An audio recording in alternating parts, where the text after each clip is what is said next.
बिस्मिल्लाहिर्रहमानिर्रहीम, अस्सलाम वालेकुम। मैं हुसैन इकबाल हूँ, आप मेरा यूट्यूब चैनल देख रहे हैं। तो जनाब सुहेल अफरीदी साहब पर पहले बाहर से हमले जारी थे और अब अंदर से भी हमले किए जा रहे हैं। एस्टेब्लिशमेंट के टाउट को, अपने अपने रिश्तेदारों को सुहेल अफरीदी की टीम में फिट करवाने का मिशन तेजी से जारी है और अभी तक सुहेल अफरीदी साहब जो हैं वो इस बात में नहीं आ रहे कि वो किसी की सुनेंगे। वो कहते हैं कि मैं इमरान खान का खिलाड़ी हूँ, इमरान खान ने मेरे पे एतमाद किया है और बात सिर्फ इमरान खान की मानी जाएगी। अब कुछ ग्रुप हैं पाकिस्तान तहरीक इंसाफ के अंदर भी जो गिद्ध की तरह अब नोचने के लिए बैठे हैं कि सुहेल अफरीदी साहब को नोचा जाए। इनकी जो काबीना है उसके अंदर फिर किसी तरह से एस्टेब्लिशमेंट की एंट्री करवाई जाए, कोई टाउट उसके अंदर डाल दिया जाए या अपने रिश्तेदारों को उसके अंदर डाला जाए। फिर इसके साथ इसी वीडियो में बात करेंगे कि सुहेल अफरीदी साहब की एक मुलाकात की दरखास्त इस्लामाबाद हाई कोर्ट में थी। आज वो समाअत के लिए मुकर्रर हुई, लेकिन इस्लामाबाद हाई कोर्ट को इस बात से कोई परवाह नहीं है कि एक सूबा जहां का वजीर आला जो है वो अपनी क़यादत से मिलना चाहता है, अपनी काबीना उन्होंने फाइनल करनी है, सूबे के इंतजामी अमूर पर जो है वो मुशावरत करनी है। लेकिन यहाँ सिर्फ सोचा क्या जाता है, अब जब से 26वीं आईनी तरमीम आई है, कि जो निज़ाम है क्या इस पे कोई मसला तो नहीं है, क्या निज़ाम जो चला रहे हैं उनका हुक्म है कि ये मुलाकात करवा दी जाए। तो इस्लामाबाद हाई कोर्ट को भी अब भी सिर्फ हुक्मनामे का इंतजार है कि बड़े घर से जो हुक्म आएगा उसके मुताबिक जो है वो इस दरखास्त को भी चलाया जाएगा। तो वीडियो का आगाज करते हैं जनाब, और आगाज में रिक्वेस्ट हुई कि चैनल को सब्सक्राइब करें, वीडियो को लाइक जरूर करें और कमेंट सेक्शन में अपना फीडबैक जरूर दें। सबसे पहले बात कर लेते हैं कि जो सुहेल अफरीदी साहब की इमरान खान साहब से मुलाकात है, इससे हुकूमत को, वफाकी हुकूमत को फार्म 47 वाली जो मैंडेट चोर माफिया है उनको इश्यू तो है, क्योंकि इमरान खान का जो पैगाम है वो बाहर नहीं आना चाहिए। इमरान खान की हिदायत अगर सुहेल अफरीदी को आएंगी तो फिर सबको पता है कि वो मुश्किलात जो हैं वो इस निज़ाम के लिए होंगी, और सुहेल अफरीदी साहब उधर डटे हुए हैं। उन्होंने शहबाज शरीफ साहब को भी यह बड़ा वाज़ेह पैगाम दिया है कि तब तक वफाक के साथ कोई भी मामला तय नहीं पाएगा, साथ भी नहीं बैठूंगा, और इसी वजह से वो इस्लामाबाद के अंदर जो इजलास हुआ उसके अंदर शामिल नहीं हुए जब तक इमरान खान से मुलाकात नहीं करवाई जाएगी, जिस पर वफाकी हुकूमत ने हाथ खड़े कर दिए। राना सनाउल्लाह साहब ने बताया कि जनाब वजीर आजम का भी इख्तियार नहीं है, कि डयाला जेल का जो जेल सुप्रीडेंट है वो वजीर आजम से भी तगड़ा है, वो उसकी स्वाबदीद है, वजीर आजम इसमें कुछ नहीं कर सकते। और ये कैसी बात है कि जनाब मुलाकात जरूरी है। तो अगर मुलाकात जरूरी नहीं है तो कल इतवार के दिन वजीर आजम उठ के नवाज शरीफ के पास क्यों गए थे? हालांकि नवाज शरीफ साहब जो है इस वक्त जिस तरह उनको माइनस किया जा चुका है और शहबाज शरीफ साहब खुद माइनस कर चुके हैं, बेटी उनकी बात सुनने को तैयार नहीं है, तो वहां पर जाकर मुशावरत जरूरी है, नवाज शरीफ को ब्रीफिंग देना जरूरी है। तो फिर पाकिस्तान तहरीक इंसाफ जो पाकिस्तान की सबसे बड़ी पार्टी है, उसके लीडर से, उसके कायद से, इमरान खान से मुलाकात होनी क्यों जरूरी नहीं है? क्यों एक तरफ आप कहते हैं कि ना तजर्बाकार है सुहेल अफरीदी और साथ ये भी कह रहे हैं कि उनको पूरा जो एक सूबा है उसकी वजारत आला भी दे दी जाए और क़यादत से मुलाकात भी ना करने दी जाए। अब इस मुलाकात के हवाले से एक दरखास्त जो है वो दायर की गई, एडवोकेट जनरल की जानिब से यह दायर करवाई गई सुहेल अफरीदी साहब की जानिब से। तो उस दरखास्त पे आज क्या हैपनिंग हुई है जनाब, इस्लामाबाद हाईकोर्ट ने वक्ती तौर पे तो इस मामले को डिले किया, हाथ खड़े किए हैं। और खबर जनाब इस हवाले से यह है कि वजीर आला KP सुहेल अफरीदी की बानी PTI से जेल में मुलाकात की दरख्वास्त पर ऑफिस से एतराजात दूर, जो रजिस्ट्रार ऑफिस ने एतराजात लगाए थे वो दूर कर दिए गए हैं। इस्लामाबाद हाई कोर्ट के जस्टिस अरबाब मोहम्मद ताहिर साहब जो हैं ये रजिस्ट्रार ऑफिस एतराजात के साथ समाअत की है और अदालत ने रजिस्ट्रार ऑफिस के एतराज दूर करते हुए सेक्रेटरी दाखिला, सेक्रेटरी महकमा दाखिला पंजाब, IG पुलिस और सुप्रीडेंट अडयाला जेल को 23 अक्टूबर के लिए नोटिस जारी कर दिए हैं। 23 अक्टूबर को दोबारा समाअत होगी और उसके बाद भी अगर हुक्मनामा नहीं आता कि जनाब ये मुलाकात अभी नहीं करवाई जा सकती, तो सरफराज ढोकर साहब बैठे हैं chief justice Islamabad high court, उनको पता है कि उन्होंने चीजों को कैसे लेके चलना है। क्योंकि अगर आप बाकी इमरान खान के केसेस देखें ना, जिसमें तोशा खाना केस के हवाले से, अलकदर ट्रस्ट केस के हवाले से दरखास्तें जो इस्लामाबाद हाईकोर्ट में पड़ी हैं वो भी स्क्रिप्ट के मुताबिक चलाई जा रही हैं कि जब तक तोशा खाना 2 में सजा नहीं होगी तब तक अलकादर नहीं लगाया जाएगा, तोशा खाना 2 की केस जो दरखास्त इस्लामाबाद हाईकोर्ट में पड़ी हैं उनको नहीं लगाया जाएगा। तो सब कुछ स्क्रिप्ट के मुताबिक हो रहा है। यहाँ पर भी जो स्क्रिप्ट इस्लामाबाद हाईकोर्ट को पहुंचाया जाएगा उसके मुताबिक जनाब आगे कार्रवाई की जाएगी, क्योंकि 26वीं आईनी तरमीम के बाद अदालतों से कोई तवक्को रखना सबसे बड़ी बेवकूफ़ी है। आगे चलते हैं जनाब और बात करते हैं कि अब पहले ये कहा जा रहा था वफाक की जानिब से, फार्म 47 वालों की जानिब से, कि जो सुहेल अफरीदी साहब हैं इनको जो CM KP है वो बनने नहीं देना।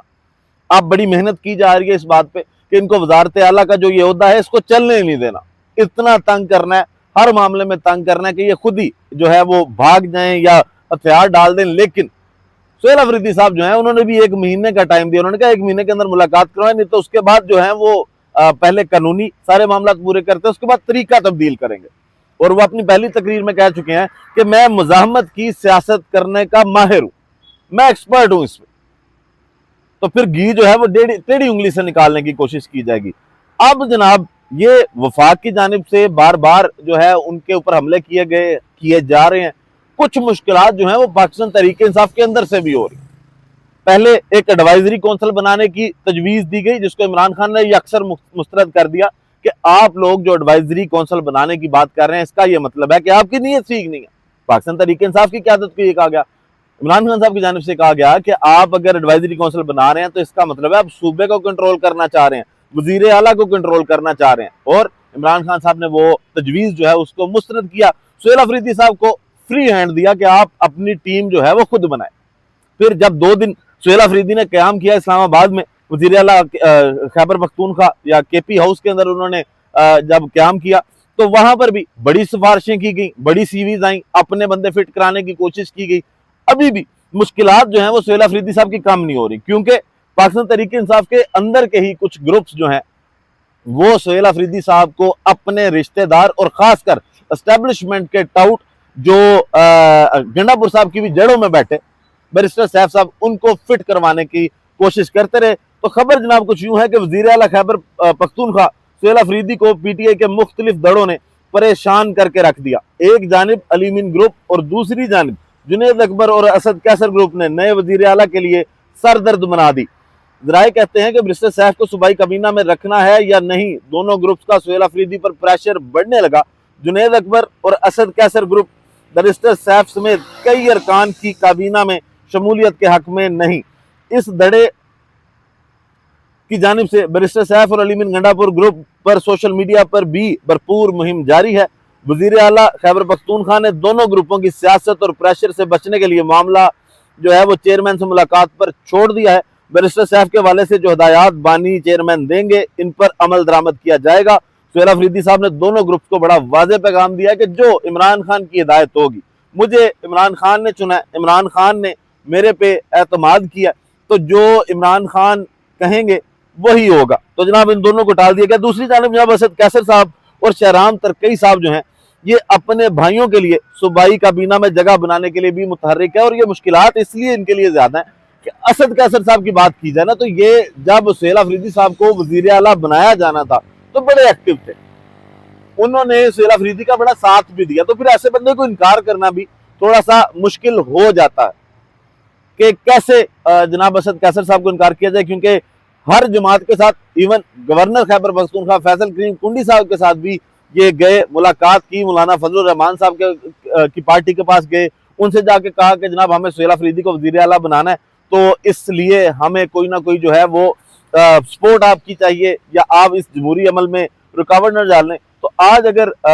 इनकार करना इस जैसे शख्स को, असद कैसर जैसे शख्स को, तो वो यकीनन सुहेल अफरीदी के लिए मुश्किल है। लेकिन अभी तक वो बिल्कुल ठीक जो जिस तरह उनको चलना चाहिए वैसे चल रहे हैं कि जो प्रेशर उन पर डाला जा रहा है, उनको कायल किया जा रहा है कि यार इन लोगों को अपने साथ रखें, तो वो कह रहे हैं कि जनाब जो कुछ भी होगा इमरान खान की मर्जी से होगा, इसके बगैर कुछ नहीं किया जाएगा। तो इससे बेहतर जवाब सुहेल अफरीदी साहब के लिए बनता नहीं है, कोई और इससे अच्छी स्ट्रेटजी उनके पास थी नहीं। अब ये मुलाकात देखें कब करवाई जाती है, क्योंकि आज जनाब सुहेल अफरीदी साहब की जानिब से ये भी कहा गया कि काबीना के नाम जो है वो भी फाइनल जो किए जाएंगे वो इमरान खान की मर्जी से किए जाएंगे। जब उनसे मुलाकात होगी तो फिर उसके बाद ये सारा कुछ होगा। आज जनाब पहली एक्टिविटी एक बाकायदा बाज़ाब्ता सुहेल अफरीदी साहब की ज़ेर सदारत इजलास भी हुआ, जिसमें सूबे की मजमूई गवर्नेंस, अमन अमान और इंसदाद बददवानी से मुतल्लिक अमूर का तफसीली जायजा लिया गया। तो बड़े एक्टिव चल रहे हैं,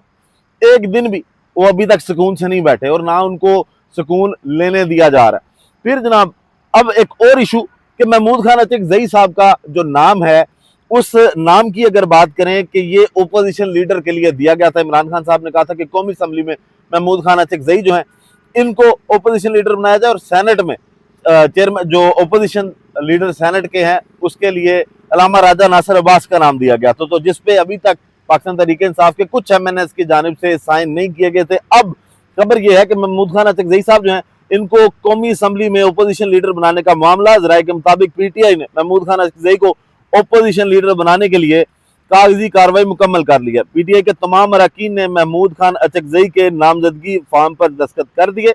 महमूद खान अचकजई के नाम पर कुल 77 अरकान ने दस्तखत किए। 76 पीटीआई और एक महमूद खान अचकजई ने अपने नाम पर दस्तखत किए। तमाम अरकान से दस्तखत chief whip PTI Ahmad Dogar ने करवाए। स्पीकर कौमी असम्बली की दस्तयाबी को देखते हुए ओपोजिशन का नाम दिया जाएगा। 28 अक्टूबर को बुलाए जाने वाले इजलास में ही ओपोजिशन लीडर मुंतखब कर लिया जाएगा।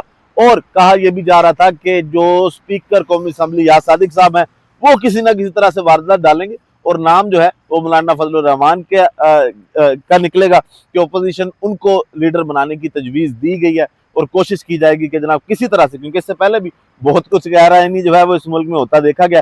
तो स्पीकर साहब की कोशिश ये थी कि मौलाना फजलुर रहमान साहब को ये नाम ऑफर किया जाए। अब इस इजलास में क्या फैसला होता है जनाब वो जिस दिन इजलास होगा आपको अपडेट करेंगे। वीडियो का इख्तिताम करते हैं इसी दुआ के साथ कि अल्लाह ताला पाकिस्तान पर अपनी रहमत नाजिल करे।